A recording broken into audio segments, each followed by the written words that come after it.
ഈ അടുത്തായിട്ട് ഇൻസ്റ്റാഗ്രാമിൽ കണ്ടൊരു പോസ്റ്റ് ആട്ടോ, ഒരു ബാഴ്സലോണ പേജാണ് ഇത് വിട്ടിട്ടുള്ളത്, ഏതോ ഫാൻ ബോയ് ആണ് തോന്നുന്നുണ്ട്. അത് റയലും ബാഴ്സയും തമ്മിൽ കമ്പാരിസൺ ആണ്. First LaLiga, second LaLiga. അത് കഴിഞ്ഞിട്ട് ബാഴ്സക്ക് 30 മില്യൺ, റയലിന്റെ 383 മില്യൺ. എനിക്ക് തോന്നുന്നത് പ്ലേയേഴ്സിനെ വാങ്ങി ഫീ ആയിരിക്കും മച്ചാൻ ഉദ്ദേശിച്ചിട്ടുണ്ടാവുന്നില്ലത്. അതില് ആദ്യം റയലിന്റെ നോക്കാം, 383 മില്യൺ. അതിന്റെ സംഭവം തെറ്റാണ്.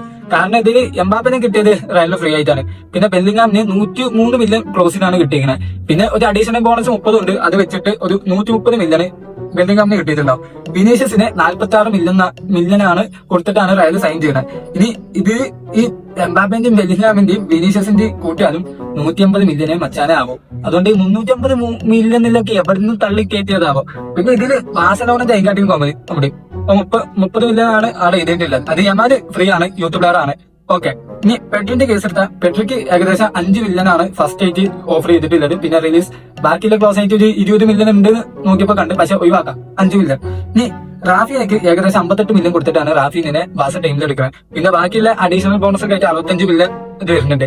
ഇതില് ഈ പെട്രിന്റെ ഒഴിവാക്കിയത് തന്നെ റാഫിനക്ക് തന്നെ 58 മില്യൺ വരുന്നുണ്ട്. പിന്നെ ഈ കണക്കൊക്കെ ഇനി എവിടെ നിന്ന് എടുത്ത് കയറ്റിയതാ അറിയില്ല.